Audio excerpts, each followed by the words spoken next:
Hello साथियों, कैसे हो आप सब? स्वागत है आपका अपने चैनल एजुकेट्स मैथमेटिक्स पे और उसमें हम लोग class 9th NCERT math solve कर रहे हैं। और आज के इस वीडियो में जो हमारा क्लास 9th एनसीईआरटी मैथ्स का अध्याय नंबर 15 प्रायिकता का प्रश्नावली 15.1 पे आ चुके हैं और इसके पहले के जो चैप्टर्स हैं उनको हम लोग सॉल्व कर चुके हैं।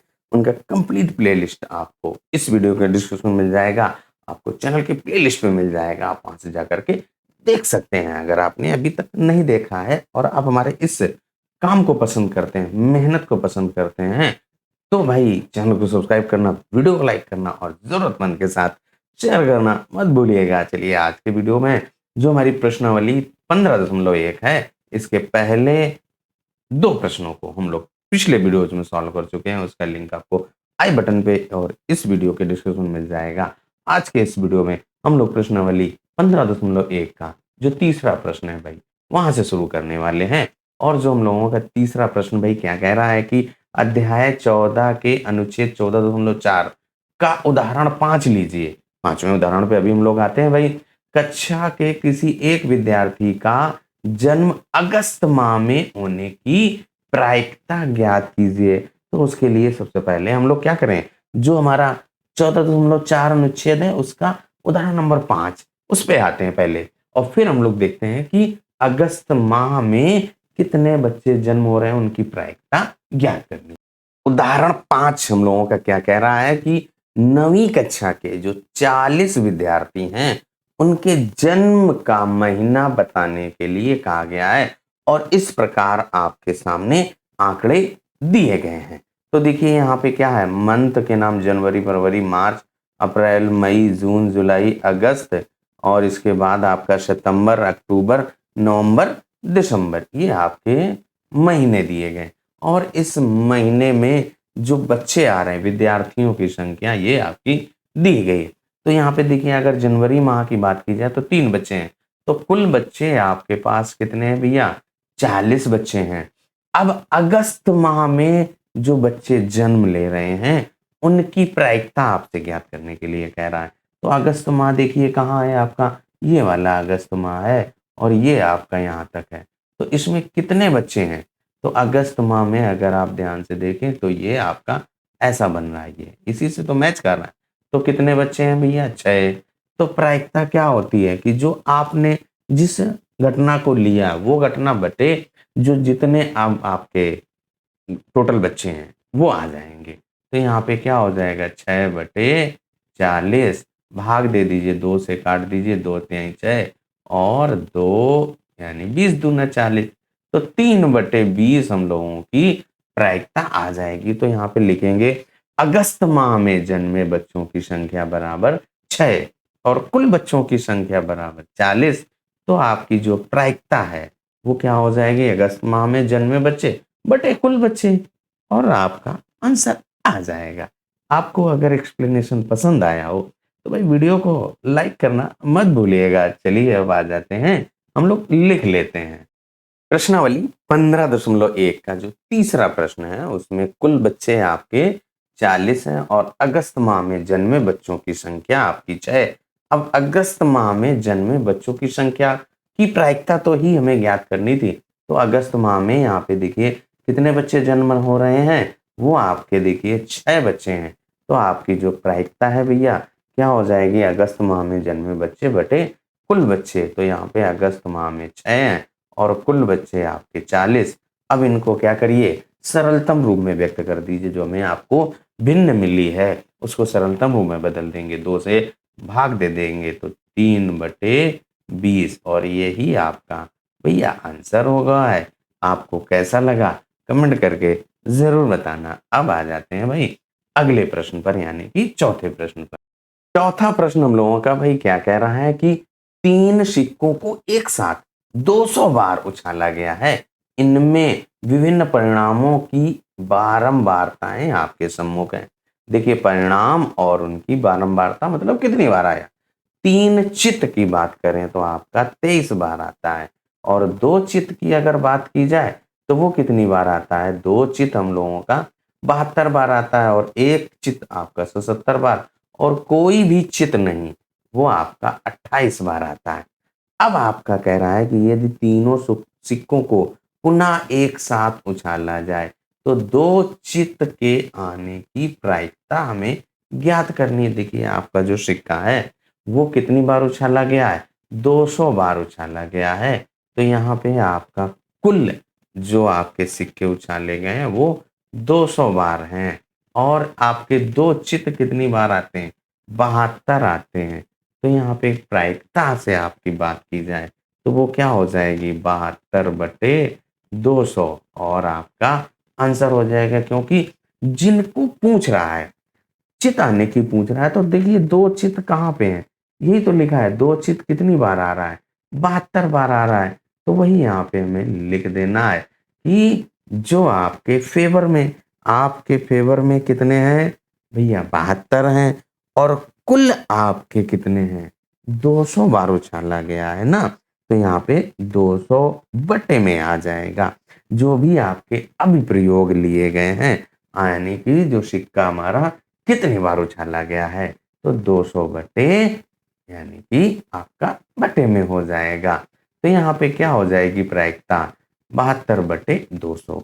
यही हमें लिख देना है भाई, और आपका प्रश्न सॉल्व हो जाएगा, उसको सरलतम रूप में व्यक्त कर देंगे। चौथे प्रश्न में क्या है, सिक्का कितनी बार उछाला जाता है, तो आपका 200 बार।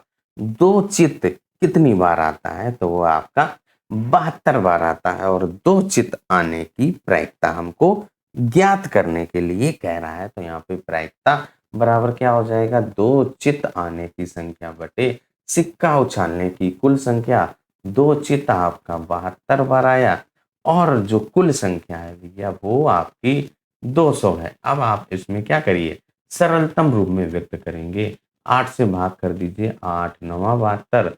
और यहाँ पे 8 दूनी 16, 8 पंचे 40, 25 8 200 होता है। तो यहाँ पे 9/25 हो गया। और यही तो हम लोगों का भैया आंसर हो गया। देखिए प्रायिकता से संबंधित जो भी आपके प्रश्न सॉल्व करने हो तो उसके लिए आप क्या करिए कि जो आपके कुल अभिप्रयोग हैं उनको पहले ज्ञात कीजिए, और फिर जो आपके फेवर में हो तो फेवर बटे कुल वही आपकी प्रायिकता हो जाती। यहाँ पे आपको दो चित्त की बात कह रहा था तो दो चित्त का हम ज्ञात कर लेते हैं। अगर तीन चित्त का कहता तो तीन चित्त का, जो तीन चित्तों की संख्या कितनी है, 23 है, तो 23/200 हो जाता। आपका ये सरलतम रूप में व्यक्त नहीं होता और यही आपका आंसर आता। तो यहाँ पे जो हम लोगों का चौथा प्रश्न है भैया सॉल्व हो गया है। अब आ जाइए अगले पांचवें प्रश्न पर। पांचवें प्रश्न पे हम लोगों का क्या कह रहा है कि देखिए पांचवें प्रश्न पे एक कंपनी ने यादृच्छया 2400 परिवार चुनकर एक घर की आय स्तर और वाहनों की संख्या के बीच संबंध स्थापित करने के लिए उनका एक सर्वेक्षण किया। एकत्रित किए गए आंकड़े आपके नीचे सारणी में दिए गए हैं। तो सबसे पहले कह रहा है मासिक आय, वो भी रुपया में। तो जो 7,000 से कम जिनकी मासिक आय है उनके घर पे कोई भी वाहन नहीं है, तो ऐसे आपके 10 परिवार हैं। एक वाहन वाले 160 परिवार है, दो वाहन वाले 25, यानी कि प्रति परिवार वाहनों की संख्या। दो वाहन है, ऐसे घर जिनके घर में दो वाहन है तो वो आपके 25 परिवार है। और दो से अधिक वाहन वाले कोई भी ऐसा परिवार नहीं है जिनकी 7,000 इनकम। तो 7,000 इनकम में दो से अधिक वाहन आपका संभव ही नहीं है। इसके बाद जो दूसरा कह रहा है 7,000 से लेकर के 10,000 तक जो लोग कमाते हैं या जो लोग अर्न करते हैं तो उसमें जीरो वाहनों की संख्या, यानी कि कोई वाहन नहीं है, तो उसके लिए आपके कोई भी ऐसा परिवार नहीं है जिसका कोई वाहन ना हो। एक वाहन वाले 305 परिवार हैं, दो वाहन वाले आपके 27 परिवार हैं और दो से अधिक वाहन वाले आपके दो परिवार हैं। फिर आपका 10,000 से 13,000 जीरो, यानी कोई वाहन नहीं है, तो वो आपका एक परिवार है। फिर इसके बाद एक वाहन वाले 535 हैं, दो वाहन वाले 29 और दो से अधिक के लिए एक आपके। ऐसे ही 13,000 से 16,000 तक तो वहाँ पे जीरो में दो आ गया। एक वाहन यानी कि परिवार में वाहनों की संख्या, ऐसे परिवार जिनके घर में केवल एक वाहन है तो वो आपके 469 यानी 469 है। इसके बाद आपके जो है ऐसे परिवार जिनके घर में दो वाहन है वो आपके 59 हैं। इसके बाद आपका जो है 2 से अधिक वाले 25 परिवार हैं। ऐसे ही 16,000 या इससे अधिक हैं, उनमें जिनकी आय महीने में, यही तो कह रहा है मासिक आय रुपयों में। तो जो व्यक्ति 16,000 या इससे अधिक कमा रहा है, तो उसके घर में एक ऐसा परिवार है, यानी कि उस वहाँ सर्वे में एक ऐसा परिवार है जिसके घर में कोई वाहन नहीं है। इसके बाद एक वाहन वाले 579 यानी कि 579। इसके बाद आपके 2 वाहन वाले 82 हैं और 2 से अधिक वाहन वाले 88 परिवार हैं। अब ये आपके सामने आंकड़ा आपने इसको एनालिसिस किया। अब आ जाइए, मान लीजिए एक परिवार कोई चुन लिया जाता है, तो आपको प्रायिकता ज्ञात कीजिए कि जो चुने गए परिवार वो आपकी इस कंडीशन को फॉलो करें। तो यहाँ पे कह रहा है कि 10,000 से लेकर के 13,000 के अंतराल में उसके पास केवल 2 वाहन है, यानी कि उन परिवारों की संख्या जिनके घर में केवल 2 वाहन है और उनकी जो मासिक आय है 10,000 से लेकर के 13,000 तक। तो 10,000 से लेकर के 13,000 वाला जो कॉलम आपका यही तो है। अब यहाँ पे आपको ऐसे परिवारों की संख्या देखनी है जिनमें केवल 2 वाहन हो। तो 2 वाहन वाले आपके कितने हैं? 10,000 से 13,000 तक। तो 10 में 2 वाहन वाले, तो आपके देखिए 2 वाहन वाले कितने हैं? 29 हैं भैया, यही तो लिखा हुआ है, 29 हैं आपके। तो यहाँ पे आपका जो वो प्रायिकता होगी, 2 ऐसे वहाँ परिवार जिनके घर में 2 वाहन हैं, तो आपके 29 परिवार हैं। और कुल आपके कितने परिवार हैं? तो वो आपका देखिए जो प्रश्न में 2400 परिवार लिए गए हैं। तो 29 बटे 2400, और आपका ये जो प्रश्न है भैया, फर्स्ट पार्ट आपका सॉल्व हो जाता है। जितने परिवारों पर सर्वेक्षण किया गया है वो आपके कितने हैं भैया? 2400। अब इसके बाद आपके जो ऐसे परिवार जिनकी आय 10,000 से 13,000 तक और उनके घर पे केवल और केवल क्या कह रहा है कि उनके घर पे केवल एक वाहन है। तो आपके देखिए यहाँ पे 10,000 से 13,000 तक एक वाहन, यहाँ पे ये आपका है। तो वो कितने हैं? 535 हैं भैया। तो यहाँ पे हम लोग क्या करेंगे, इस वाले की बात कर रहा है ना, 10,000 से लेकर के 13,000 के अंतराल में उनके पास केवल 2 वाहन है भैया। कितने कह रहा है? 2 वाहन, यही तो कह रहा है 2 वाहन है। तो यहाँ पे 2 वाहन आपके ये कितने हैं?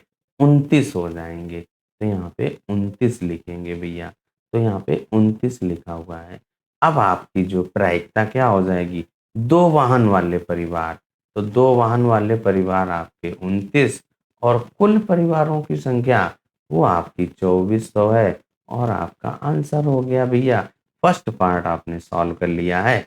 अब आ जाइए इसके सेकेंड पार्ट पर। जो सेकेंड पार्ट हम लोगों का क्या कह रहा है, परिवारों की संख्या वही रहेगी। और सेकेंड पार्ट में देखिए आपसे कह रहा है कि आय यानी कि प्रायिकता ज्ञात कीजिए जो चुने गए परिवार की आय प्रति माह 16,000 या इससे अधिक हो और उनके पास केवल एक वाहन है।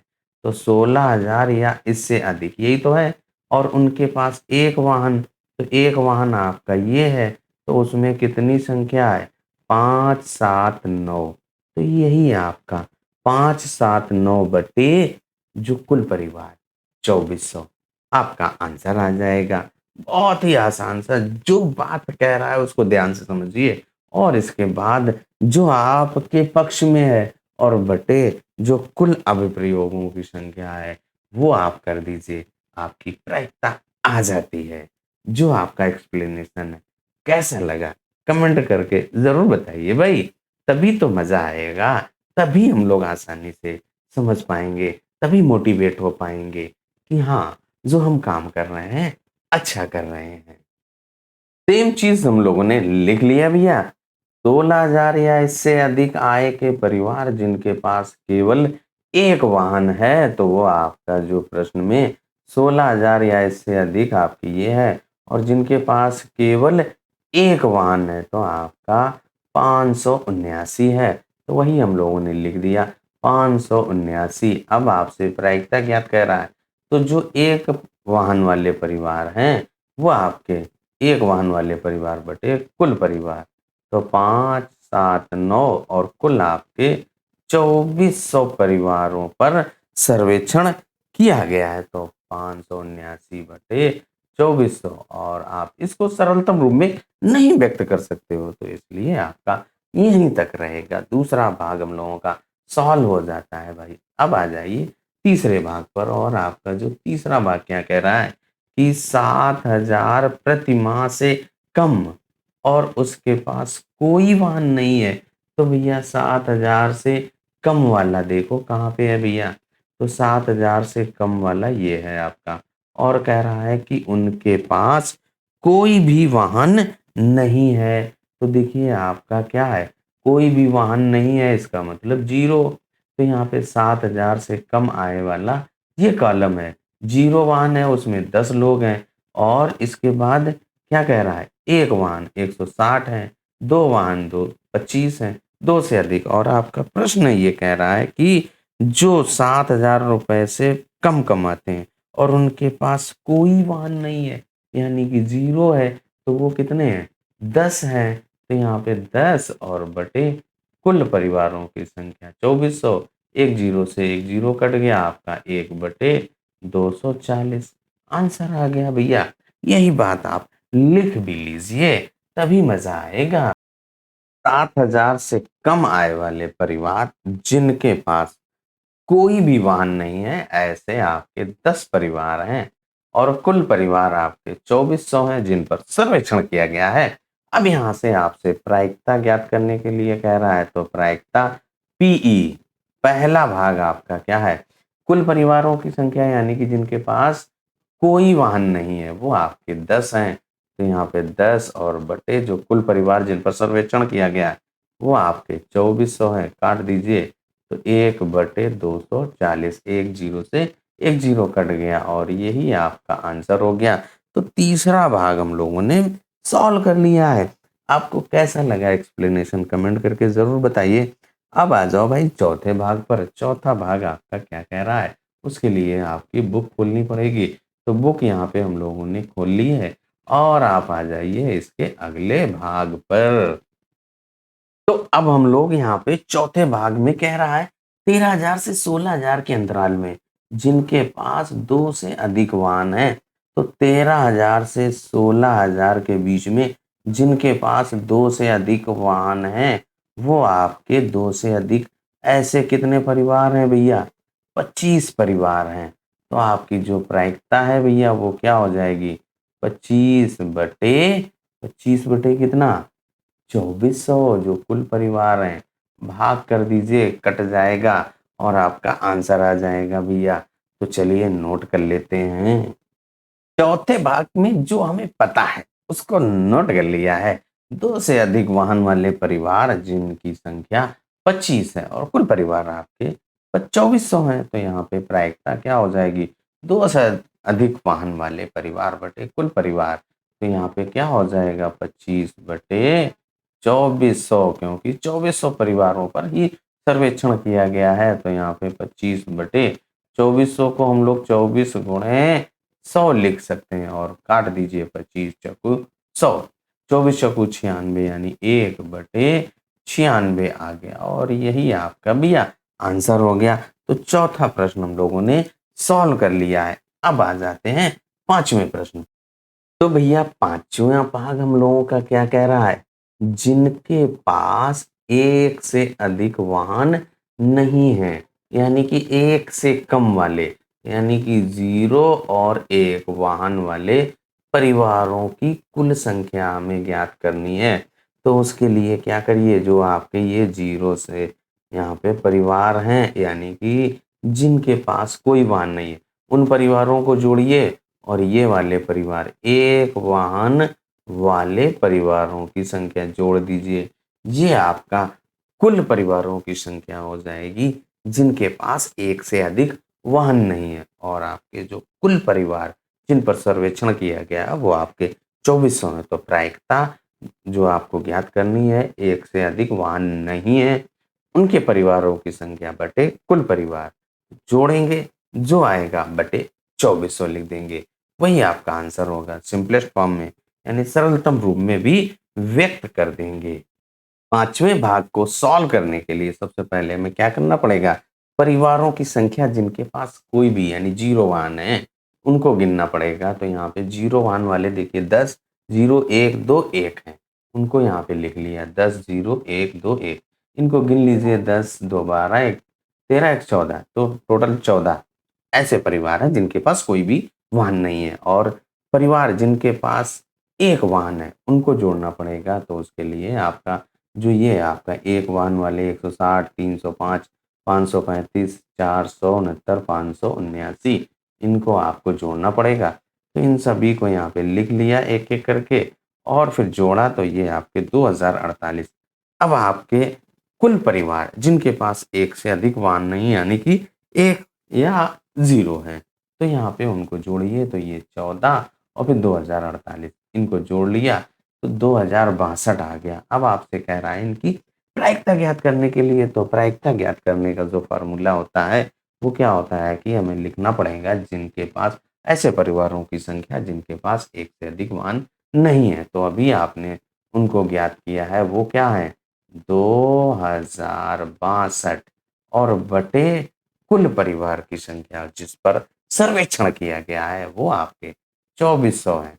अब आप इनको क्या करिए सरलतम रूप में व्यक्त कर दीजिए और जब सरलतम रूप में व्यक्त करेंगे जो आपका आएगा वही आंसर हो जाएगा और आपका जो प्रश्न है भाई सॉल्व हो जाएगा। केवल और केवल आपका 2 से भाग जाएगा, 2 से अंश में भाग कर दीजिए और हर में। तो 2 एकम 0 2 तिहाई 6 2 एकम 2 ये तो आएगा। 2 से भाग कर दीजिए तो 1200 आ जाएगा। 1031 बटे 1200 और यही आपका आंसर हो जाता है। तो पांचवा प्रश्न हम लोगों का सॉल्व हो गया है। तो वो जो हम लोगों की बुक में जो 3 4 5 जो आज के इस वीडियो में हम लोग तीसरे प्रश्न से शुरुआत किए थे, तीसरा चौथा और पांचवा प्रश्न हम लोगों का सॉल्व हो जाता है। आज के इस वीडियो में यहीं तक रखते हैं जिससे कि हम लोगों का जो वीडियो है ज़्यादा लेंदी ना हो। कैसा लगा एक्सप्लेनेशन कमेंट करके ज़रूर बताइएगा। अभी तक अगर आपने भाई चैनल को सब्सक्राइब नहीं किया है तो चैनल को सब्सक्राइब करना, वीडियो को लाइक करना और ज़रूरतमंद के साथ केवल और केवल ज़रूरतमंद के साथ शेयर करना मत भूलिएगा। चलिए तब तक अपना ख्याल रखिए, स्वस्थ रहिए, मस्त रहिए। मिलते हैं अगले वीडियो में जो आगे के प्रश्न हैं उनको सॉल्व करते हुए।